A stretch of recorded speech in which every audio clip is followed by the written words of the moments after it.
नमस्कार दोस्तों, world war 2 इंसानों के इतिहास में सबसे खूंखार वॉर रही है। कितने ही बड़े बड़े शहर तहस नहस हो गए पूरी तरीके से। London, Tokyo, Hamburg, Berlin. आज के दिन ऑलमोस्ट सारे जियोपॉलिटिकल इवेंट्स और इंटरनेशनल रिलेशंस को ट्रेस बैक किया जा सकता है इस एक वॉर से। वर्ल्ड वॉर 2 के छोटे मोटे किस्से तो मैंने आपको कई सुनाए हैं दोस्तों अपने पुराने वीडियोस में, लेकिन आज के वीडियो में आइए इसे गहराई से समझते हैं, स्टार्टिंग से लेकर एंड तक एग्जैक्टली क्या हुआ था, क्यों हुआ था और उसका क्या इम्पैक्ट पड़ा। यह है वर्ल्ड वॉर 2 की पूरी कहानी। It is difficult to track down one single event that sparked the conflict, for ultimately it was a series of events that conspired together to eventually light the flame of war. The world's most hated treaty, the Treaty of Versailles, thus starting World War II in 1939. The whole world is against Hitler and Hitlerism.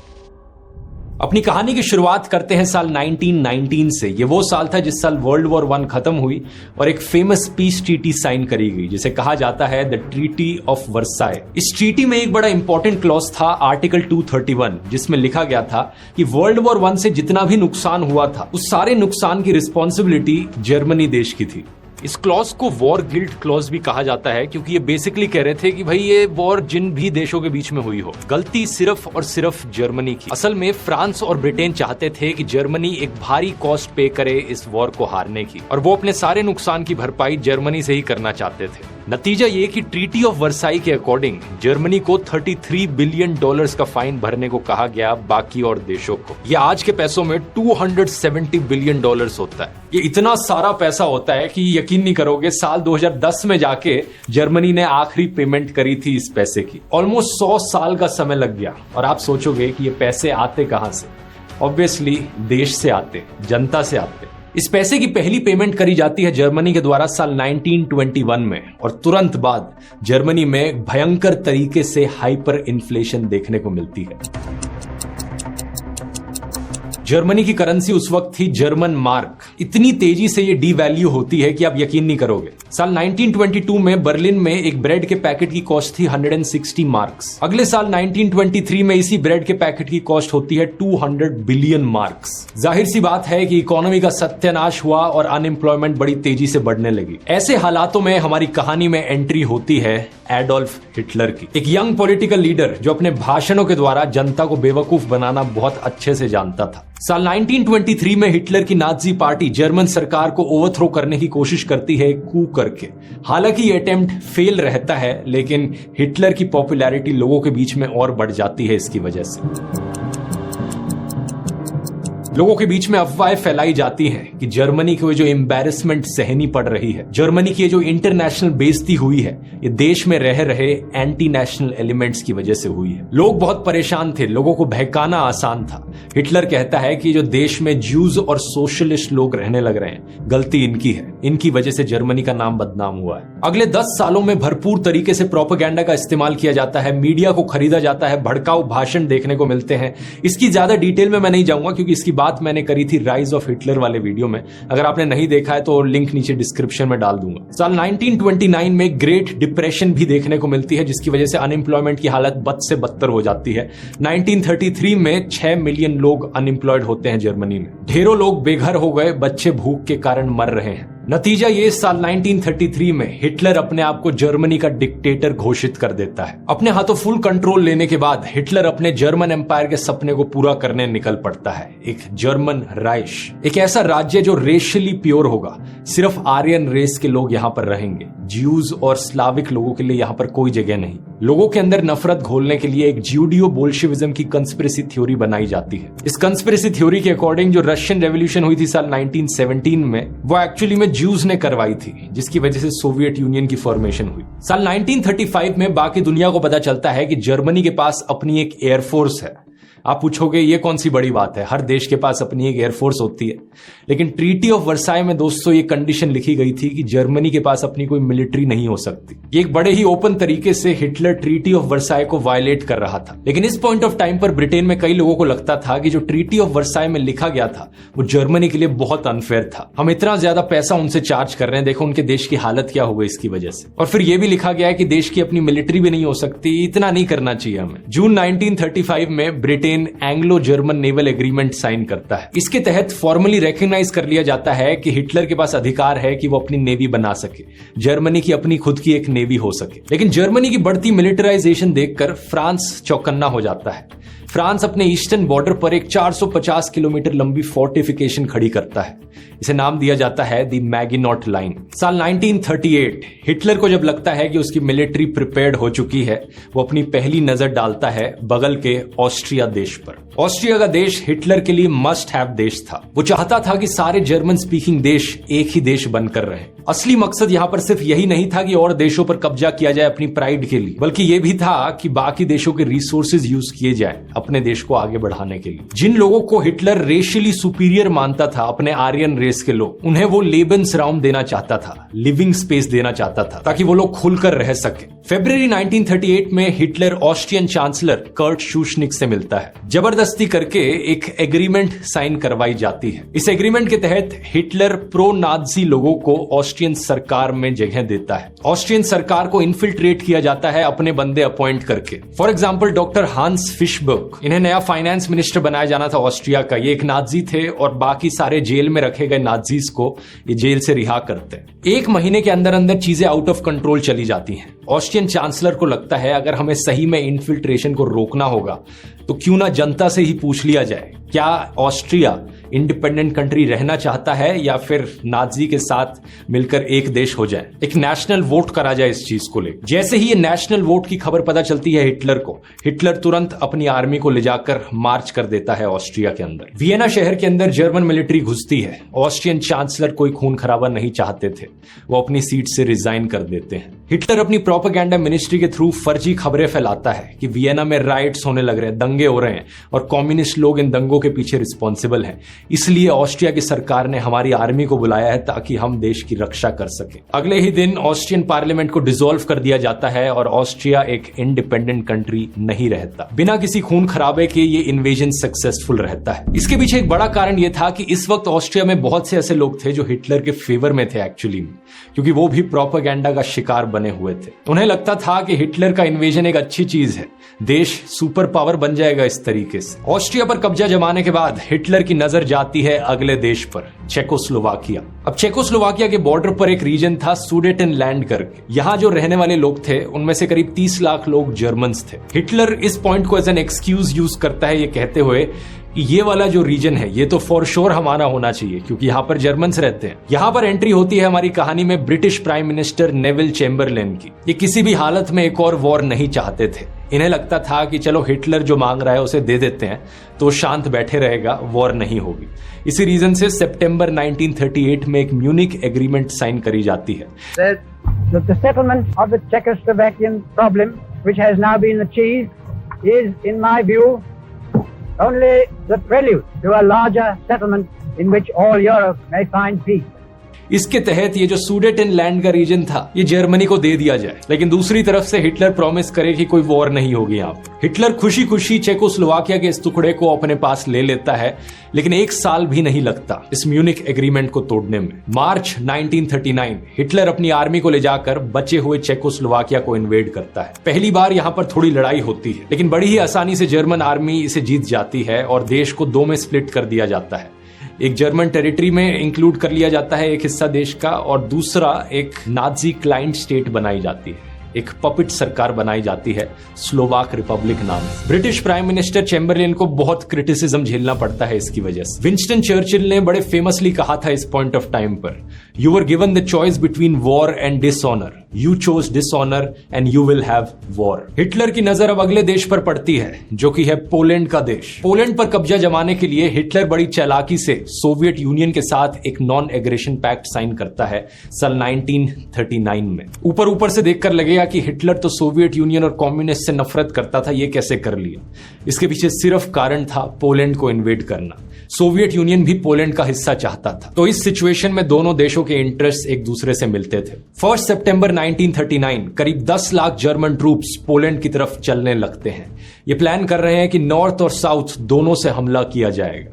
इस समय पर बाकी देश देखकर हैरान रह जाते हैं। यूके और फ्रांस को लगता है ये तो अब हद पार हो रही है। अगर इसी तरीके से हिटलर एक के बाद एक देश पर कब्जा करता गया तो अगला नंबर हमारा भी आएगा, दुनिया का क्या होगा, हम और टॉलरेट नहीं कर सकते। यूके एक अल्टीमेटम देता है हिटलर को, पोलैंड पर इन्वेजन किया तो यहां पर हम वॉर डिक्लेयर कर देंगे जर्मनी के अगेंस्ट। हिटलर इस अल्टीमेटम को इग्नोर कर देता है, जिसके चलते यूके ऑफिशियली डिक्लेयर कर देता है जर्मनी के अगेंस्ट वॉर। इसके बाद France, Australia, New Zealand, south Africa और कनाडा भी वॉर डिक्लेयर कर देते हैं जर्मनी पर। यूके के प्रधानमंत्री नेविल चैम्बरलेन अनाउंसमेंट में ब्रॉडकास्ट करते हैं रेडियो पर। A state of war would exist between us. I have to tell you now that no such undertaking has been received and that consequently this country is at war with Germany. लेकिन ये जो point of time था दोस्तों, यहां पर world war 2 actually में शुरू नहीं हुई थी। इस पीरियड को फोनी वॉर करके पुकारा जाता है। फोनी वॉर मतलब ऐसे ही झूठ मूठ की वॉर। कहने के लिए इन सारे देशों ने जर्मनी पर वॉर डिक्लेयर कर दी थी, लेकिन इनमें से किसी भी देश ने पोलैंड को मिलिट्री सपोर्ट नहीं दिया। और पोलैंड की अपनी आर्मी बहुत ही ओल्ड फैशन थी, ये अभी भी घोड़ों का इस्तेमाल करते थे अपनी आर्मी में। जर्मनी की मिलिट्री स्ट्रैटेजीज के सामने ये बिल्कुल भी नहीं टिक पाए, और ना ही ब्रिटेन ना ही फ्रांस इन्हें बचाने आ पाया। करीब 13 लाख लोग पोलैंड की तरफ से मोबिलाइज हुए थे, लेकिन एक हफ्ता भी नहीं लगा जर्मन आर्मी को इन्हें हराने में। 8 सितंबर 1939 जर्मन ट्रूप्स पोलैंड पर कब्जा जमा लेते हैं। यहां मेंशन करना बनता है दोस्तों हिटलर की रेवोल्यूशनरी वॉरफेयर स्ट्रैटेजी के बारे में, जिसे ब्लिट्जक्रीग कहा जाता था। इसकी मदद से हिटलर ने काफी देशों को सक्सेसफुली इन्वेड किया। ये एक ऐसी मिलिट्री स्ट्रैटेजी थी जिसमें स्पीड और स्टेल्थ पर फोकस किया जाता था।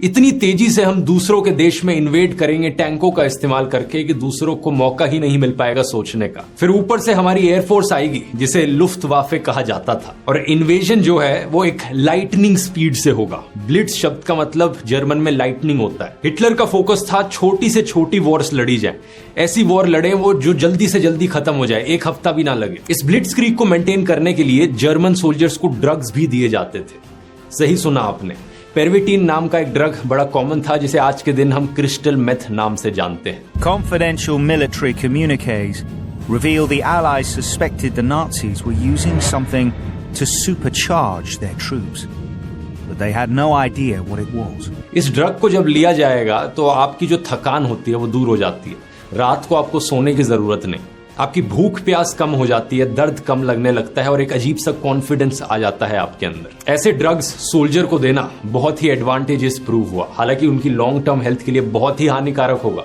लेकिन शॉर्ट टर्म में इस लड़ाई को जीतने के लिए बहुत यूजफुल। दूसरी तरफ के सोल्जर्स रात को सोने में अपना टाइम वेस्ट करेंगे, लेकिन जर्मन सोल्जर्स दिन रात करके 2-3 दिन में ही काम निपटा सकते हैं। आगे आप कहानी में देखोगे कि ब्लिट्जक्रीग की मिलिट्री स्ट्रैटेजी कितनी सक्सेसफुल प्रूव होती है जर्मनी के लिए। पोलैंड पर वापस आए तो पोलैंड को ना सिर्फ हिटलर के द्वारा इन्वेड किया जाता है, बल्कि दूसरी तरफ से सोवियत यूनियन भी इन्वेड करता है। हार के बाद पोलैंड का 2 में पार्टीशन कर दिया जाता है। आधा हिस्सा नाजी जर्मनी के पास गया, बाकी आधा सोवियत के पास। सोवियत अपना लॉजिक देता है कि रशियन रेवोल्यूशन से पहले ये एरिया जो था वो एक्चुअली में सोवियत का ही था, इसलिए वो उसे डिजर्व करते हैं। लेकिन सोवियत के पर्सपेक्टिव से एक और देश था जो 1917 से पहले रशियन एम्पायर का हिस्सा था। ये देश था फिनलैंड। स्टालिन को डर था कि जर्मनी अब फिनलैंड को इन्वेड करेगा, और स्टालिन हिटलर पर इतना ट्रस्ट नहीं करता था। सबसे बड़ी प्रॉब्लम इस चीज में यह होती कि लेनिनग्राड शहर जहां स्टालिन रहता था वो सिर्फ 50 किलोमीटर दूर था फिनिश बॉर्डर से।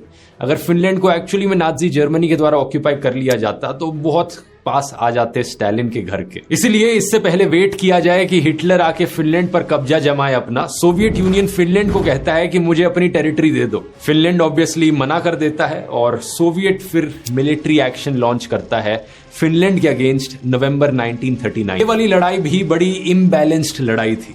सोवियत यूनियन की आर्मी कहीं ज्यादा बड़ी थी फिनलैंड के कंपैरिजन में, उनकी इक्विपमेंट भी बहुत बेहतर थी, लेकिन 2 महीने से ज्यादा तक ये लड़ाई चलती है और सोवियत ज्यादा आगे नहीं बढ़ पाते। फाइनली मार्च 1940 में ये बैटल खत्म होती है और एक मॉस्को पीस ट्रीटी साइन करी जाती है, जिसके तहत फिनलैंड 11% अपनी जमीन सोवियत यूनियन को दे देता है अपनी तरफ की। इस बीच हिटलर की नजर एक्चुअली में फिनलैंड पर नहीं थी, बल्कि नॉर्वे और डेनमार्क पर थी। अप्रैल 1940 में हिटलर अपने प्लान्स प्रिपेयर करता है कि कैसे नॉर्वे और डेनमार्क को कंट्रोल में लिया जाएगा। 9 अप्रैल 1940 हिटलर अपनी ब्लिट्जक्रीग स्ट्रैटेजी का इस्तेमाल करता है नॉर्वे और डेनमार्क के देश में इन्वेड करने के लिए। ये लड़ाई भी ज्यादा दिन नहीं चलती, दोनों बहुत छोटे से देश है, कहां से कंपीट कर पाएंगे जर्मन आर्मी के अगेंस्ट। नॉर्वेजियन सरकार अपनी जान बचाकर भाग निकलती है लंदन की ओर और लंदन में जाकर एक गवर्नमेंट इन एग्जाइल बनाई जाती है। हिटलर नॉर्वे में अपनी एक पपिट प्रो नाजी सरकार खड़ी कर देता है। ब्रिटेन के प्रधानमंत्री नेविल चैम्बरलेन अपने फेलियर को स्वीकार करते हैं, फेलियर की वो अपने आसपास के इतने सारे देशों को बचा नहीं पाए नाजी इन्वेजन से। इसी के चलते 10 मई 1940 को वो अपना इस्तीफा दे देते हैं प्रधानमंत्री की पोजीशन से। I sought an audience of the King this evening and tendered to him my resignation, which His Majesty has been pleased to accept. His Majesty has now entrusted to my friend and colleague, Mr. Winston Churchill, the task of forming a new administration on a national basis. प्रधानमंत्री की कुर्सी पर बैठने की responsibility अब मिलती है the infamous Winston Churchill को। सेम दिन 10 मई को हिटलर एक हमला लॉन्च करता है फ्रांस, बेल्जियम, नेदरलैंड्स और लक्समबर्ग के देशों के खिलाफ। ये एक ऑल आउट वॉर का ऐलान था। सबको दिख रहा था कि हिटलर अब रुकने वाला नहीं है। मैंने वीडियो के शुरू में बताया था कि कैसे फ्रांस ने अपनी एक मैगिनॉट लाइन बनाई थी। उन्हें पहले से ही डर था कि हिटलर कहीं उनके देश पर हमला ना कर दे, तो उन्होंने बॉर्डर पर दीवार बनानी शुरू कर दी थी। अब इस दीवार के पास फ्रेंच ट्रूप्स जाकर खड़े हो जाते हैं अपने देश को बचाने के लिए। That the fate of Holland and Belgium, like that of Poland, Czechoslovakia and Austria, will be decided by the victory of the British Empire. Belgium और लक्समबर्ग के बॉर्डर्स पर एलाइड फोर्सेस खड़ी है इन देशों को बचाने के लिए। हिटलर अपनी ट्रेडमार्क ब्लिट्जक्रीग स्ट्रैटेजी का इस्तेमाल करता है। 1000 से ज्यादा फाइटर बॉम्बर एयरप्लेन्स, जमीन पर करीब 30 लाख लोग जर्मन आर्मी के पास थे ऑफेंस के लिए। इस लड़ाई को कहा जाता है battle of France. German troops को 3 ग्रुप्स में डिवाइड किया जाता है, ए, बी और सी। ग्रुप बी का काम था कि वो नेदरलैंड्स में हमला बोले और फिर बेल्जियम में जाकर एलाइड फोर्सेस के साथ लड़े। ग्रुप सी का काम था कि वो मैगिनॉट लाइन पर जाकर हमला बोले। और आप पूछोगे ग्रुप ए का प्लान क्या था? ग्रुप ए एक्चुअली में मास्टर प्लान था। ग्रुप सी का जो हमला था मैगिनॉट लाइन पर, वो सिर्फ एक डिस्ट्रैक्शन था ताकि ग्रुप ए छुपके से अपना मास्टर प्लान कर सके। फ्रांस के अंदर एंटर करना आर्डेनिस फॉरेस्ट के थ्रू। ये फॉरेस्ट एक बड़ा जंगल था जिसे फ्रांस के मिलिट्री एक्सपर्ट्स मानते थे कि एक बड़ी फोर्ट्रेस की तरह है ये। जर्मन आर्मी कभी भी इस जंगल के थ्रू नहीं आएगी क्योंकि आना बहुत मुश्किल होगा। उन्होंने बिल्कुल भी एक्सपेक्ट नहीं किया था कि जर्मन आर्मी एग्जैक्टली इसी फॉरेस्ट के थ्रू आएगी। 40,000 से ज्यादा मिलिट्री व्हीकल्स का इस्तेमाल करके ग्रुप ए इस फॉरेस्ट के थ्रू घुसता है। 15 मई 1940 को ये सेडान को कैप्चर कर लेते हैं और नॉर्थ में ट्रेवल करते हैं। जो ब्रिटिश आर्मी और फ्रेंच आर्मी के सोल्जर्स एक्चुअली में बेल्जियम में लड़ रहे थे ग्रुप बी के साथ, उन्हें बड़ा झटका लगता है देखकर कि अचानक से यहां पर इतनी बड़ी फोर्स उनके पीछे से आ गई है। इन सोल्जर्स को 3 दिशाओं से घेर लिया जाता है नाजी आर्मी के द्वारा। भागने का सिर्फ एक ही रास्ता बचता है, समुद्र की ओर, डनकर्क के पोर्ट के पास, और वहीं से ही ये भागने का प्लान बनाते हैं। डनकर्क में जो होता है ये वर्ल्ड वॉर 2 की कहानी में एक ऐतिहासिक मोड़ था। बात क्या थी कि करीब 4 लाख एलाइड ट्रूप्स डनकर्क के बीचेस पर फंसे हुए थे। एलाइड शब्द का जब मैं इस्तेमाल कर रहा हूं, इसका बेसिकली मतलब है ब्रिटिश और फ्रेंच आर्मी। जो देश हिटलर के खिलाफ फाइट कर रहे थे, उनके ग्रुप को, उनके कोलिशन को एलाइज कहा जाता है, और जो लोग हिटलर के साथ फाइट कर रहे थे उन्हें एक्सिस पावर्स कहा जाता है। तो इन एलाइड सोल्जर्स को टाइम पर बचाना बहुत जरूरी था क्योंकि बड़ी तेजी से नाजी की आर्मी वहां पर आगे बढ़ रही थी।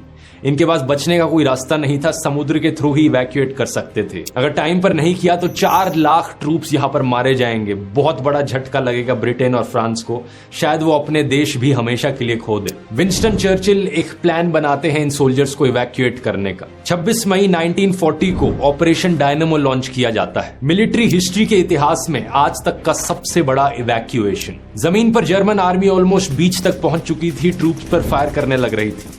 आसमान में जर्मन एयरफोर्स बीच पर हमला कर रही थी। क्रिस्टोफर नोलन की एक बड़ी ऐतिहासिक फिल्म है डनकर्क नाम से, जो यहां हुई घटनाओं को बड़े ही अच्छे तरीके से दर्शाती है। इस फिल्म में 3 जगहों पे फोकस किया जाता है इवैक्यूएशन के। पहला, ब्रिटिश रॉयल एयरफोर्स का काउंटर अटैक। जो ब्रिटिश जहाज यहां बचाने आ रहे हैं एलाइड सोल्जर्स को, ब्रिटिश एयरफोर्स उन्हें कवर दे, उन्हें प्रोटेक्ट करे। दूसरा, इंग्लिश चैनल में मौजूद कुछ प्राइवेट फिशिंग बोट्स हैं। ये आम सिविलियन लोग हैं जो इवैक्यूएशंस में मदद करने निकल पड़ते हैं। और तीसरा, डनकर्क के बीच पर जो कहानी चल रही है, लोग अपने आप को बचाने की कोशिश कर रहे हैं, एक दूसरे की मदद कर रहे हैं।